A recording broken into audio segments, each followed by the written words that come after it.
juste 5 minutes yo ku musozi wacu w'amasengesho uriya musozi baraza bakamanuka hariya ku musozi ari ahantu hera hajya baraza bakamanuka muri neje abameze neza cyane niyo miryango iza gukinira n'abana babo. So urumva dushobora kuzoha gusengera muri ete muri ive hari ibintu byinshi dushobora gukora icyubahiro cy'Imana no kugira ngo natwe tugubwe neza. Nyuma y'ibi biti niho hari umusozi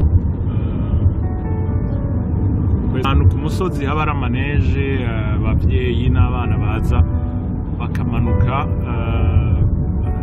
hari ka kantu baba bicaye ko bamanukirako bagasikiya. So ngaha ni kwibarabara yinjira kuri ku misozi w'amasengesho. En fait uvuye ngaha kwibarabara li principal yinjira ku musozi w'amasengesho ni birometero gusa, no imetero nuko nabizi ibirometero ni nk'imetero amajana ane. So aha rero ni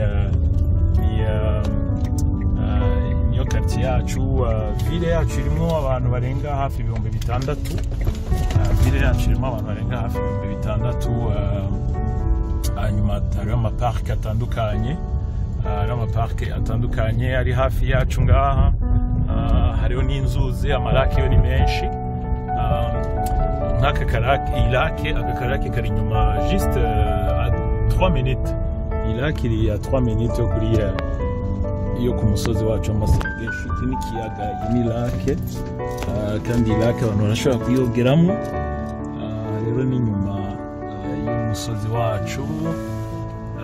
So iri ni barabara ry'inyuma yacu hoho hose baramaze kuhubaka. Hari bamwe bafise amazu yo kuza kuruhukiramwo ibintu bimwe n'ibyo. So rero niho turi kandi twizere ko Imana izoturera umugisha mu gihe cyose tuba turiko turakora umurimo w'Imana.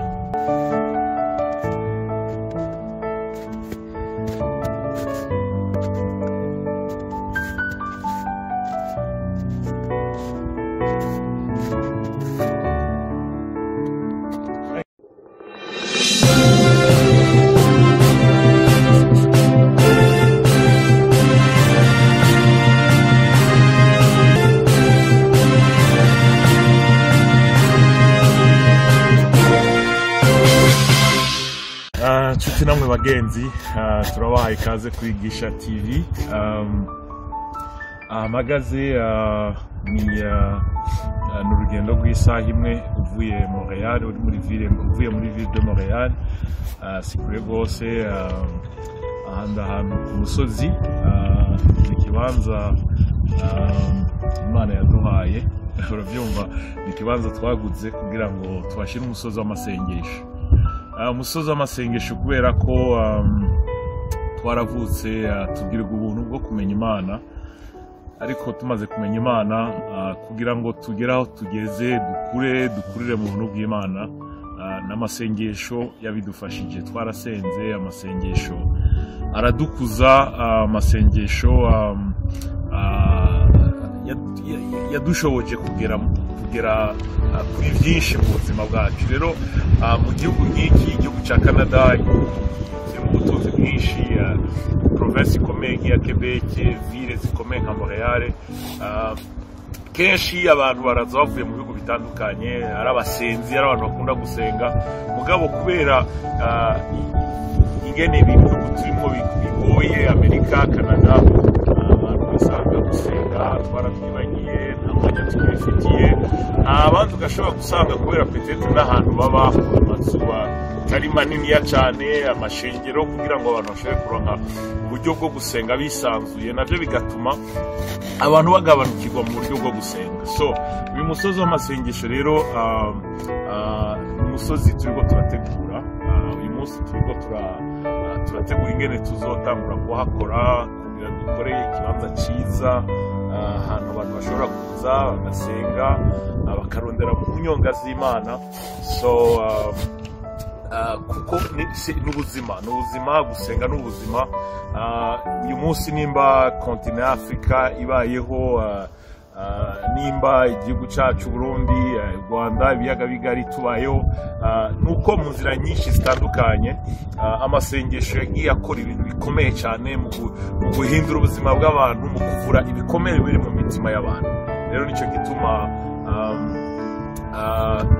ishengero na nyir'ubuntu kugira ngo bendongoye muri iki gihe Transformation Church cyangwa Eglise de la Transformation, hano tuzokora umusozi w'amasengesho, aho twifuza yuko abantu bazova mu mpande zine z'iki gihugu, mbere no mu bindi bihugu bitandukanye, baje kuri uyu musozi kurondera mu nyonga z'Imana. Ni ikibanza kitari gitoya, tuzotezwa gutegura neza, tugategura kumbure Imana idushoboje n'aho abantu bazora bashikira. Umuntu akeneye kumara iminsi 3, nimba akeneye kumara ukwezi, nimba akeneye kumara indwi, agashobora kwemera y'Imana Imana no mu kwinginga. So rero we are really excited, turaryohewe, tumaze iminsi turiko turategura ingene twotangura gutegura kino kibanza.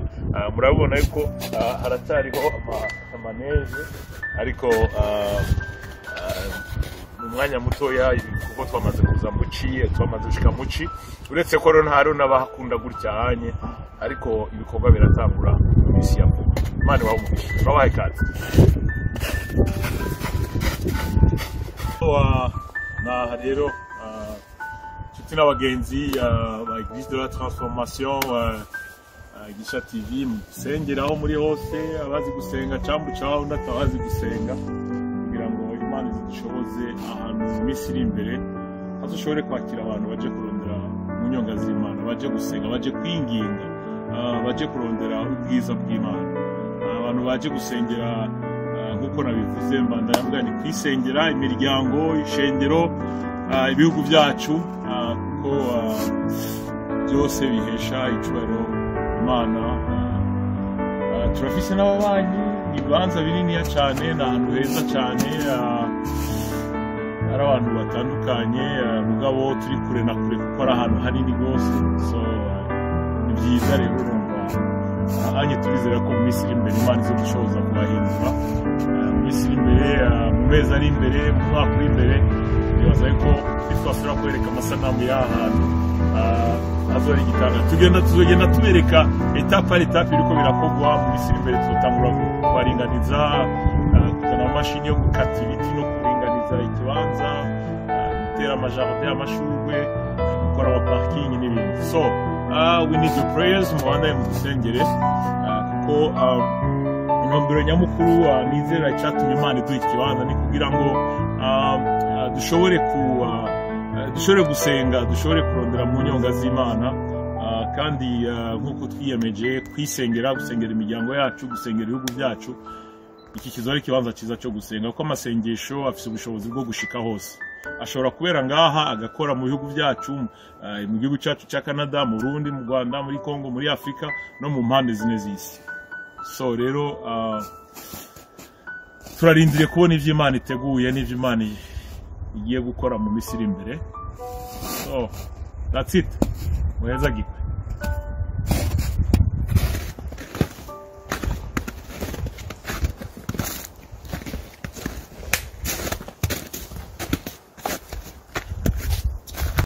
So aha rero niho tugiye kubaka umusozi w'amasengesho, ikibanza cyiza, ikibanza kinini, kirimo ibiti bininiya, ibiti byiza, harimo ibiti byiza umuntu azobandanya akoresha, hari n'ibyo umuntu azokata kugira aronke ikibanza cyo kubaka, aho abantu bashobora kuruhukira, baje gusenga bashaka kumara umwanya. So ikibanza kinini cyiza, ariko intumbero nyamukuru ikibanza cyo kuronderamo mu nyonga z'Imana, kurondera ubwiza bw'Imana. Ni heza cyane.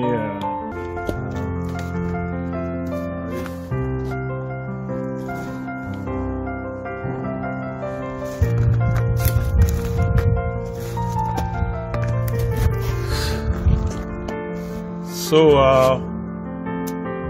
nibaza ko mu ndwi nka zibiri umuntu azoba atanguye kuhatunganya, kuharinganiza, gukata ibiti, umuntu ategura azoja aho abantu bashobora kuruhukira, peut-être why not igice parti gato y'ikatere ya basket, ahantu h'abana ho gukinira nimba umuntu yaje gusenga canke kuruhuka ari kumwe n'abana. So ibi ni ibikorwa Imana iriko iratugirira ubuntu kugira ngo dushobore kubandanya turondera mu nyonga z'Imana no kugira ngo tubandanye twubake ubwami bw'Imana, dusengere imiryango gukora bivuze, dusengere amashengero yacu. So ishengero rya Église de la Transformation, ishengero ry'ihinduka, turashima Imana kugira ngo kubona ibitwinjiza muri iki gihe cy'amasengesho, muri iki gihe cyiza cyo gusenga uko Imana yari yarabidufashijemo kuva mu bihe bitandukanye turi muri Afurika n'ahandi, kugira ngo no ngaha muri iki gihugu tubandanye dusenge, dusengera ibihugu, centre de prière. So uko Imana izokwifuza yuko tubafata nuko tuhita, anyway God knows, Imana nizi ivyo duteguriye, twege turi abantu turi limite muri tamu no muri espace, ariko Imana yo irazi ivyo yateguye muri iki kibanza. So amasengesho yanyu kugira ngo natwe in return tuze tugira umwanya wo kubasenga.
Il y a une piscine et un jacuzzi.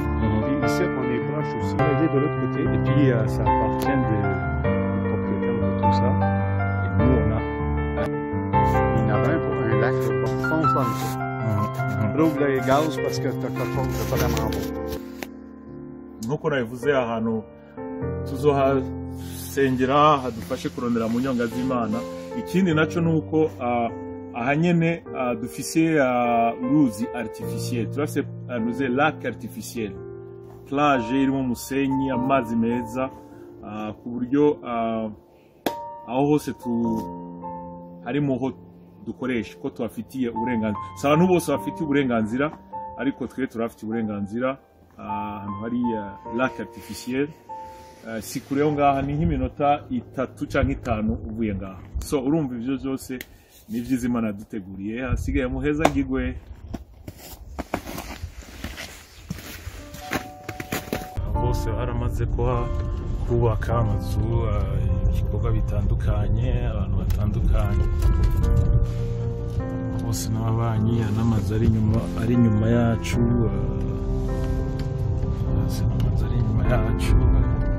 aho tugiye gukora umusozi w'amasengesho.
isaha imwe uvuye mu gisagara ca Montreal.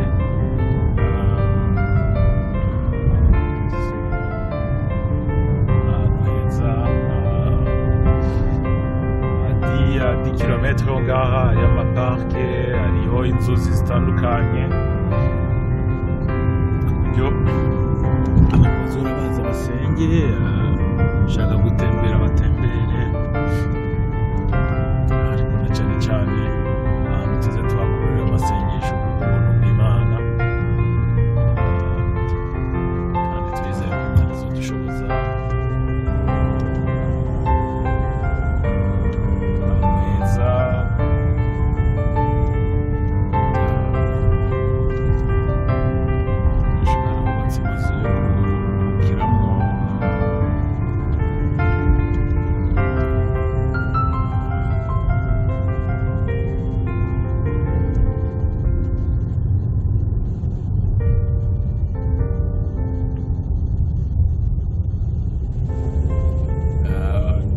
ibiri uvuye kwibarabara iri ry'iwacu turiko turagenderamwo. Iminota ibiri ubushitse kwibarabara riri principal, ibarabara riri principal rica rigenda Montreal, rica rimanuka Montreal. Kuva ngaha gushika Montreal ni iminota mpuzanaturi iminota 50 n'isaha, bihwanye n'ibiri mw'ibarabara yuko hari congestion canke ata congestion ihari.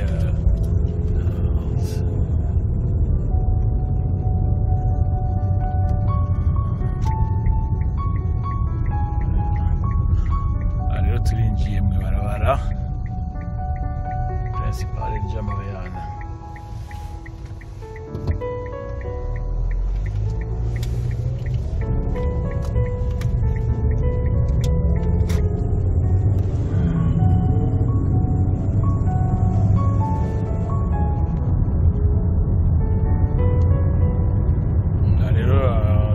Kwitwereka ko muri 50 minutes tuzoba dushitse Montreal,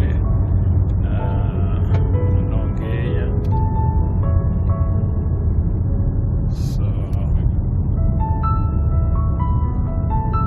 So byose hariho byose, hari amaresitora, hariho ibintu byose umuntu akeneye, amaboulangerie, hariho za Provigo. Ni Provigo. So ngaha mu mwanya muto tuzaba dushitse Montreal.